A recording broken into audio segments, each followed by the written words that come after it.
ಜಿಲ್ಲೆ ಜೊಯ್ಡಾ ತಾಲೂಕಿನ ನಂದಿಗದ್ದೆ ಗ್ರಾಮ ಪಂಚಾಯಿತಿ ವ್ಯಾಪ್ತಿಯಲ್ಲಿದ್ದೀವಿ.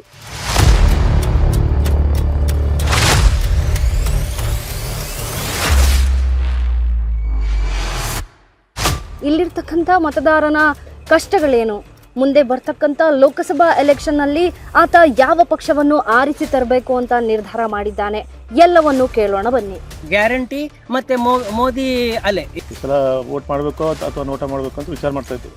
ಏನು ಕೊಟ್ಟಿದ್ದಾರೆ, ಹಿಂದುತ್ವ ಒಂದೇ ಅವ್ರು ಕೊಟ್ಟಿರೋದು. ನಮ್ಮ ಕಾಂಗ್ರೆಸ್ ಬಂದರೆ ಚಲೋ. ಅಂಜಲಿ ನಿಂಬಾಳ್ಕರ್ ಅವ್ರು ಬಂದರೆ ತುಂಬ ಚೆನ್ನಾಗಿರ್ತಿತ್ತು. ದೇಶ ಮಟ್ಟದಲ್ಲಿ ಬಿಜೆಪಿನೇ ಬರಬೇಕು ಅಂತ ಇದೆ ನಮಗೆ. ಸರ್ ನಮಸ್ತೆ. ಲೋಕಸಭಾ ಎಲೆಕ್ಷನ್ ಬರ್ತಾ ಇದೆ. ಈ ಬಾರಿ ನಿಮ್ಮ ಉತ್ತರ ಕನ್ನಡ ಭಾಗಕ್ಕೆ ಯಾವ ಪಕ್ಷದಿಂದ ಸಂಸದರು ಆರಿಸಿ ಬರಬೇಕು ಅಂತೀರಾ?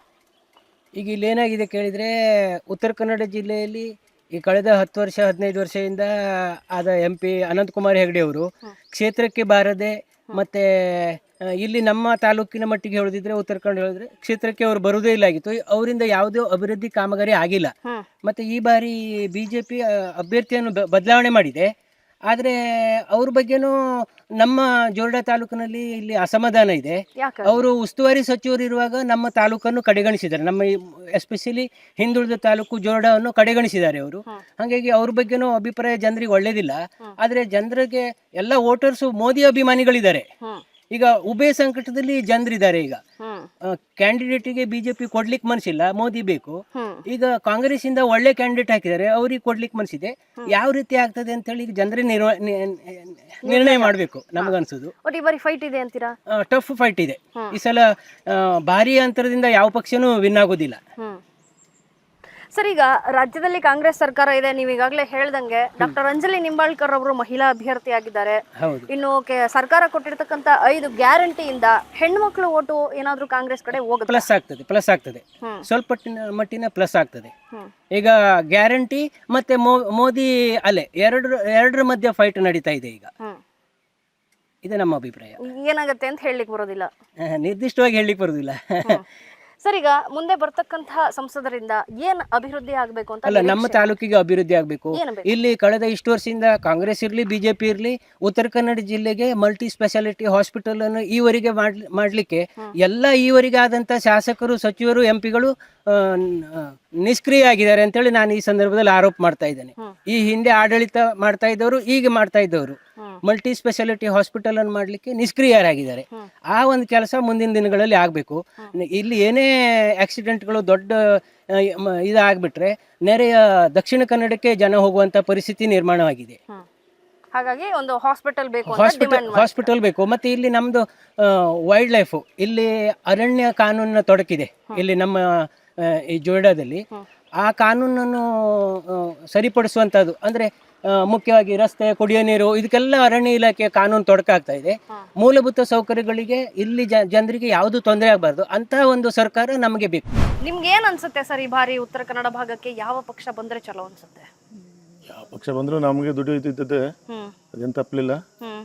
ಹಾಗಾಗಿ ನಾವು ಈ ಸಲ ವೋಟ್ ಮಾಡಬೇಕೋ ಬೇಡ ಅನ್ನೋಂಥ ವಿಚಾರದಲ್ಲಿದ್ದೇವೆ. ಯಾಕಂದರೆ ಈಗ ಎಷ್ಟು ವರ್ಷದಿಂದ ಇದ್ದಂಥ ಸಂಸದರು ಕೂಡ 4 ವರ್ಷ ಏನು ಕೆಲಸ ಮಾಡಿದೆ, 5ನೇ ವರ್ಷ ಸ್ವಲ್ಪ ಹಿಂದುತ್ವದ ಧ್ವನಿಯೇನಾರು ಇತ್ತು.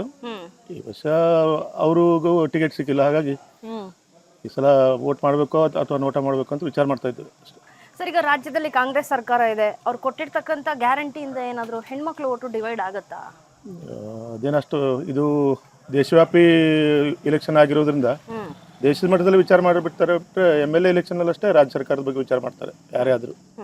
ಈಗ ಲೋಕಸಭೆ ಸಂಬಂಧಪಟ್ಟಾಗೆ ಏನಿದೆ ಅದು ಆ ವಿಚಾರ ದೇಶ ಸಂಬಂಧ ವಿಚಾರ ಮಾಡ್ತಾರೆ ಅನ್ನೋದು ನನ್ನ ಭಾವನೆ ಅಷ್ಟೇ. ನಿಮ್ಮ ಭಾಗಕ್ಕೆ ಮುಂದೆ ಬರ್ತಕ್ಕಂಥ MP ಇಂದ ಏನು ಅಭಿವೃದ್ಧಿ ಬೇಕು ಅಂತ ಡಿಮ್ಯಾಂಡ್ ಮಾಡ್ತೀರಾ?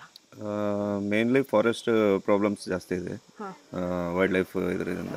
ಏನಕ್ಕೆ ಆದರೂ ಅವರ ಪರ್ಮಿಷನ್ನು ತೊಗೊಂಡೆ ಮುಂದುವರಿ. ಮೂಲಭೂತ ಸೌಕರ್ಯಕ್ಕೂ ರೋಡ್ ಆಗಲಿ, ಕರೆಂಟ್ ಆಗಲಿ, ನೀರಿಗೆ ಅದು ಆದಷ್ಟು ಅವರು ಕ್ಲಿಯರ್ ಮಾಡಿಕೊಟ್ರೆ ಅದರಿಂದ ಉಪಯೋಗ ಆಗುತ್ತೆ.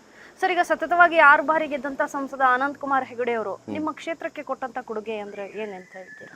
ಏನಿಲ್ಲ, ಒಂದು ಸಭಾಭವನವನ್ನು ಕೊಟ್ಟಿದ್ದಾರೆ MP ಫಂಡಿಂದ. ಬೇರೆ ಯಾವುದೇ ನಿರೀಕ್ಷೆ ಇಲ್ಲ. ಮುಂದೆ ಬರ್ತಕ್ಕಂಥ MP ಇಂದ ಏನು ಬೇಕು ಅಂತ ಡಿಮ್ಯಾಂಡ್ ಮಾಡ್ತೀರಾ? ಯಾವುದೇ ಮೂಲಭೂತ ಸೌಕರ್ಯ, ಕರೆಂಟ್ ಇರಲಿ, ಇದಿಲ್ಲ. ಈಗ ಇಲ್ಲಾದರೂ ಎಷ್ಟೋ ಮನೆಗೆ ಕರೆಂಟ್ ಇಲ್ಲ ಇನ್ನು.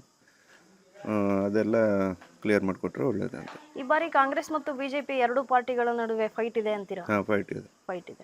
ಲೋಕಸಭಾ ಎಲೆಕ್ಷನ್ ನಲ್ಲಿ ಕಾಂಗ್ರೆಸ್ ಪಕ್ಷದಿಂದ ಡಾಕ್ಟರ್ ಅಂಜಲಿ ನಿಂಬಾಳ್ಕರ್ ಅಂತ ನಿಂತಿದ್ದಾರೆ, ಅವರು ಮಹಿಳಾ ಅಭ್ಯರ್ಥಿ. ಇನ್ನು ಬಿಜೆಪಿಯಿಂದ ವಿಶ್ವೇಶ್ವರ ಹೆಗಡೆ ಕಾಗೇರಿ ಅವರಿದ್ದಾರೆ. ಈ ಬಾರಿ ರಾಜ್ಯ ಸರ್ಕಾರ ಕೊಟ್ಟಿರ್ತಕ್ಕಂಥ ಗ್ಯಾರಂಟಿಯಿಂದ ಹೆಣ್ಮಕ್ಳು ಓಟ್ ಏನಾದರೂ ಡಿವೈಡ್ ಆಗುತ್ತಾ? ಅದು ಹೆಣ್ಮಕ್ಳ ಮನಸ್ಥಿತಿ ಮೇಲೆ ಹೋಗ್ತದೆ. ನಾವೇನು ಹೇಳೋಕ್ಕಾಗಲ್ಲ. ಯಾಕಂದರೆ ಅವರಿಗೆ ಮಹಿಳೆಯರಿಗೆ ಓಟ್ ಹಾಕ್ಬೇಕಂದ್ರೆ ಮಹಿಳೆಯರಿಗೆ ಹಾಕ್ತಾರೆ, ಇಲ್ಲ ಹಿಂದುತ್ವ ಅಂತ ಹೇಳಿದರೆ ವಿಶ್ವೇಶ್ವರ ಹೆಗಡೆ ಅವರಿಗೆ ಓಟ್ ಹಾಕ್ತಾರೆ. ಸರ್, ಈಗ ಸತತವಾಗಿ 6 ಬಾರಿ ಗೆದ್ದಂತ ಸಂಸದ ಅನಂತ್ ಕುಮಾರ್ ಹೆಗಡೆ ಅವರು ನಿಮ್ಮ ಉತ್ತರ ಕನ್ನಡ ಭಾಗಕ್ಕೆ ಕೊಟ್ಟಂತ ಕೊಡುಗೆ ಅಂತ ಹೇಳೋದಾದ್ರೆ ಏನು ಹೇಳ್ತೀರಾ ಸರ್? ಏನು ಕೊಟ್ಟಿದ್ದಾರೆ, ಹಿಂದುತ್ವ ಒಂದೇ ಅವ್ರು ಕೊಟ್ಟಿರೋದು. ಆದರೆ ಅದರ ಹೆಸರಲ್ಲಿ ಅಭಿವೃದ್ಧಿ ಏನೂ ಮಾಡಿಲ್ಲ. ಈಗ ನಾವು ನೋಡಿದೇವಲ್ಲ, 4 ವರ್ಷ ಎಲ್ಲಿದ್ದಾರೋ ಏನೋ ಯಾರಿಗೂ ಗೊತ್ತಿಲ್ಲ. 5ನೇ ವರ್ಷದಲ್ಲಿ ಎಲ್ಲ ಹಿಂದುತ್ವ ಅಂತೇಳಿ ಓಡಾಡ್ತಾ ಇದ್ರು.